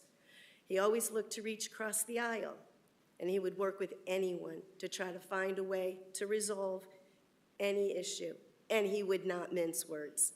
He would come out and tell you exactly how he felt. If he thought you were being a child, he would tell you, even sitting on this council. And I don't know if anybody else knows Mr. Havens, but we all go way back. I believe he would be saddened with what happened here tonight. But again, I appreciate and applaud the courage that you had, Audrey, Mayor Delnicki, for saying the words that you did tonight. I appreciate that. I really am disappointed that we were looking at the budget process that's going to go on. I'm really disappointed that we will not have a critical financial expert that would be sitting on this council. Thank you. Thank you, Ms. Jeske. Anyone else like to come forward at this time? Mr. Perret? Thank you, Madam Mayor and councilors. I am disappointed. I think that we're going into a cycle of multiple budget meetings, which this seat will now be vacant for. Again, I did meet with 4 counselors. Some counselors who I contacted were not able to meet with me, and I wonder if they were able to meet with me, if they may have changed their mind, as some who did. I've been very transparent. I welcome anybody who feels that they are a no vote to share the reason for their no vote. I have nothing to hide from the town. If you look at the letters that are included in your package, you'll see that one of the signatures in the letters is the currently seated chairwoman of the Board of Education, Republican Lisa Manili. I think that that is evidence that I work well across the aisle, and I think it's unfortunate that politics is getting in the way of the operation of town government. Thank you, Mr. Perret. Anyone else like to come forward at this time? Going once?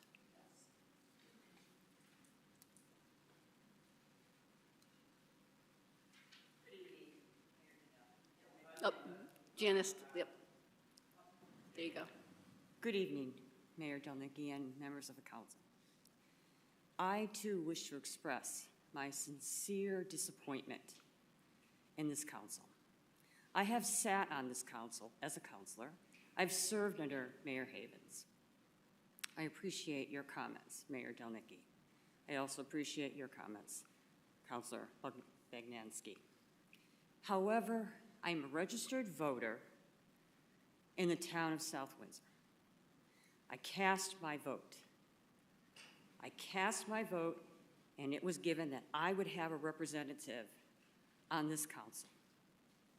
Our charter for this town states, town attorney, that you have the obligation to seat someone representing my vote.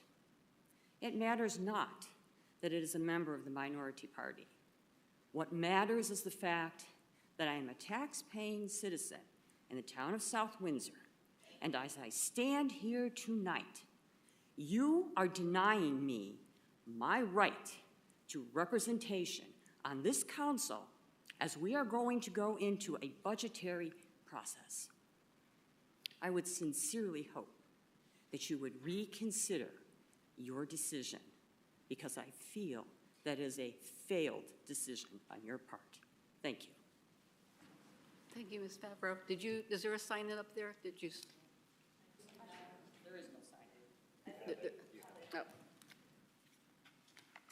It was brought up here. Oh, okay. Thank you. Anyone else like to come forward at this time?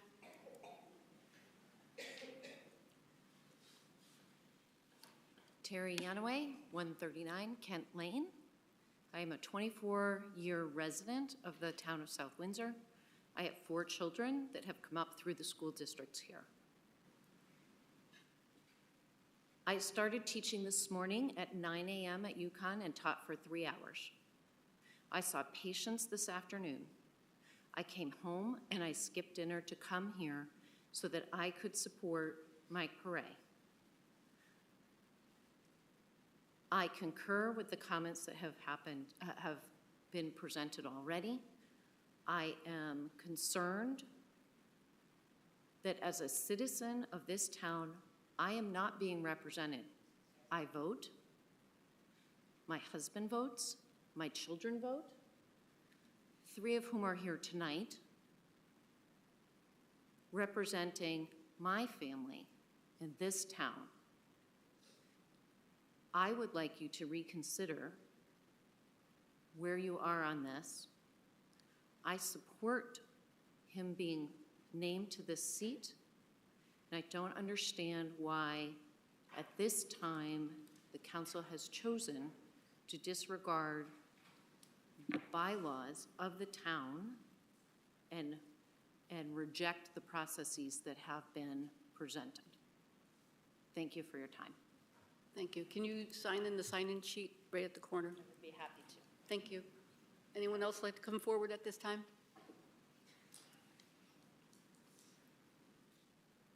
And you can sign in after you speak. Hi, Kieran Yanaway, 139 Kent Lane. I am one of the aforementioned children. So I've spent over the past 3 days, about 30 hours in a car driving from Colorado here. And it's kind of a disappointment to get here to this town meeting because I came all the way just for this town meeting. And then there's, He has a 4.0 in geophysics thanks, Mom. because of South Windsor. But in all seriousness, I do feel like it's a little bit weak of the town of South Windsor. You know, it just seems a little bit, you know, weak to compare us to other towns where we can't really even get one of the 9 spots filled after, you know, however many weeks of deliberation about this subject. So I do feel like there is a little bit to be said with regards to how we appear on the stage compared to everyone else who presumably aren't really having this kind of issue. So I do think that the town council members who have declined to vote the Michael in tonight should reconsider their decision. Thank you. Thank you. Anyone else like to come forward at this time? Going once, twice, 3 times? Seeing none. Moving on to item 16, communications from the council. Councilor Pendleton? Yes, Madam Manager, I'd like to ask for reconsideration on 13G to be presented a reconsideration for a vote. There were 12 people here this evening that support the appointment of Mr. Perret, and there are 3 on this council that are stopping it. The 12 that have spoke out, plus the over 200 names. So I'm asking for a reconsideration on this vote and with the public hearings that we heard this evening. And if we need to ask the town attorney the process for this, I'd appreciate that, to guide us in the right manner. I believe it's a motion. We need a second, and I make a motion to reconsider 13G and the reappointment of Michael Perret. do we have a second? Second.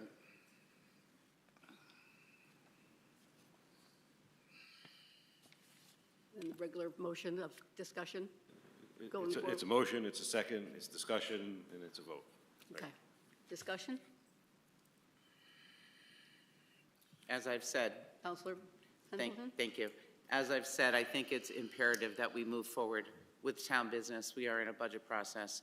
First and foremost, thank you for your kind words. I appreciate all the kind words that you said this evening, Madam Mayor, and speaking about Councilor and Mayor Eddie Havens many times and teaching us how to cross the aisle and work with each other. I appreciate that, and I'm touched that he brought you to tears, and thank you for that.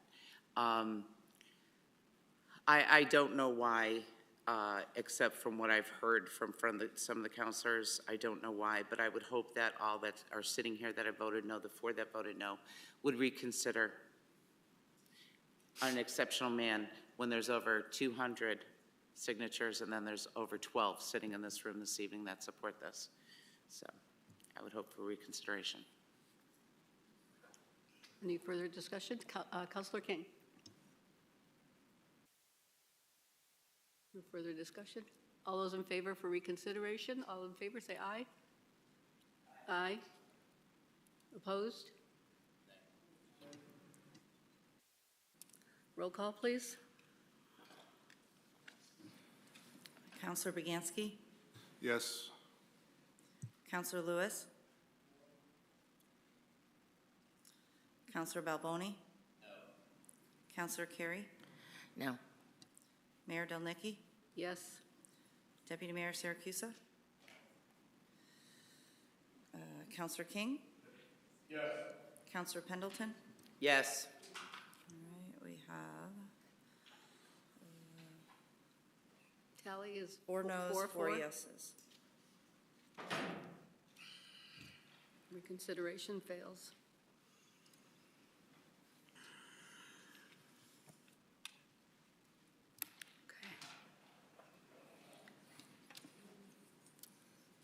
other communications from the council? Councilor King? Thank you, Madam Mayor.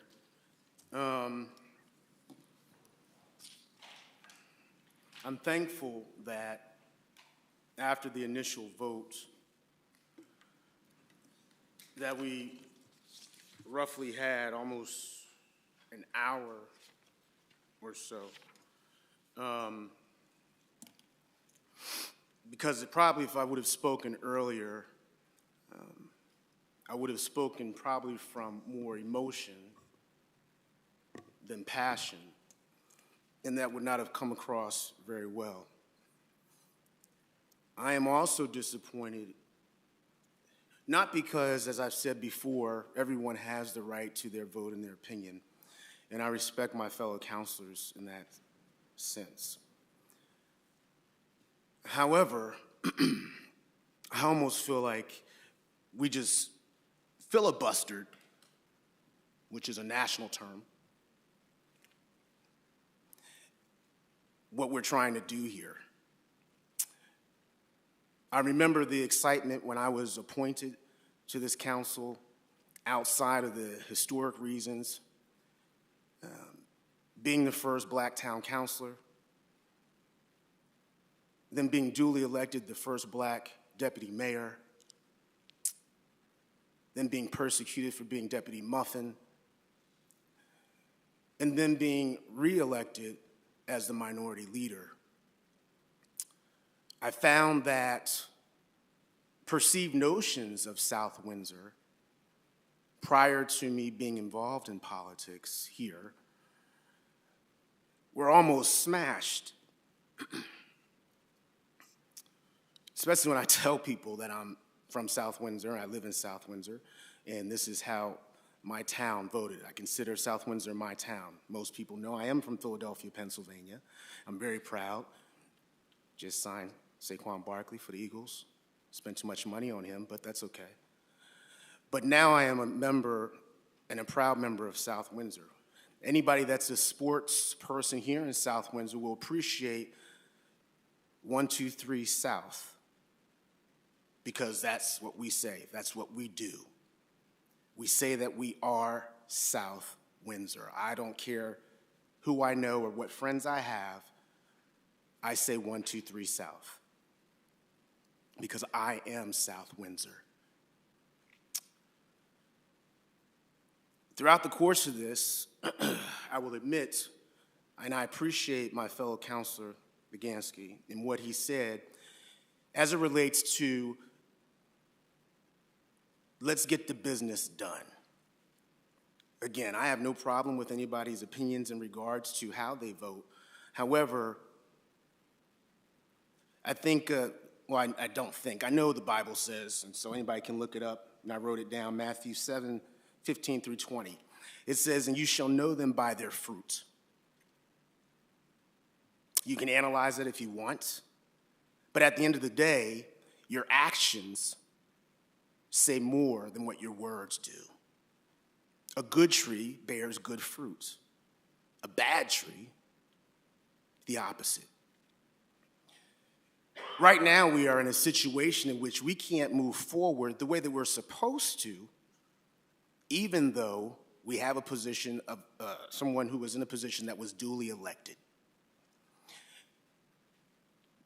I say that again, they were duly elected by the members of our town. I remember at one point, as many of you that sat on this council, I had an opinion about the sidewalks in this town. I love sidewalks. I thought we should have had sidewalks in several places. I was very adamant about having sidewalks. I bring that up because when the members of our town disagreed with that, I said, crap. I like sidewalks, but the people in our town said they did not want the sidewalks. I give you guys credit, my fellows on the opposite end of the aisle. You guys are going to have some heavy lifting to do, because you told our town that you will not raise taxes. You told our town with huge red scissors all over the place, I love that marketing campaign, brilliant, that you would not raise taxes. And our town voted for all of you with that in mind. You guys have some heavy lifting to do because our town said that's what they want you to do. Our town has said to seat my friend, Michael. Not because of anything political or anything of that matter, but because it was an elected position and we have an obligation to fill the seat. I'm aware of some of the behind the door stuff, and that's not what I'm here to discuss, and it's unfortunate, but it is what it is. We're still human. But it is keeping us from doing the business of the town, not your personal quid pro quo. That's for kids. That's for your children, my children, grandchildren. That's what kids do. That's what children do. Children say, you hurt my feelings, so now I'm going to hurt you back. You were elected to do a job. We were elected to do a job. And that job, whether I agree or disagree, was to do the will of the town. So unless my fellow counselors have letters, have notes that the town says, no, we don't want this person sat, then you just made this about you, not the town. I remember saying me and Councilor Balboni, we have a very interesting relationship, and I'm thankful for it. I remember, though, when he came in, I said, hey, now you're on the other side of the podium. When the curtains pull back, you really see some of the angst that we go through. And right now, I have unnecessary angst, I believe. And I think we all will, because we're not going to be able to get the business of the town done because of what I believe is personal feelings. I thank you, Madam Mayor, for giving me the extended time. But I will ask that, we've already voted on the reconsideration. However, I will ask you to definitely just go back, rethink why you got elected. You still have the majority, if that's what it is. But when you go against what the town is looking for, the town, not an individual party, but what the town has asked for, I think we're going down a very dangerous slope. I thank you, Madam Mayor, for the time. Thank you, Councilor King. Any other comments, communications on the council? Seeing none, moving on to 17, executive session. Deputy Mayor Siracusa. I'd like to invite the town manager, Michael Maniscalco, for item 17A to discuss a personnel issue regarding the clerk of the council. We have a motion and we have a second. Any discussion? All those in favor say aye. Aye. Opposed? Seeing none, motion carries. We will not be returning to this location as we will be adjourning the meeting in executive session. So thank you for watching and attending, and have a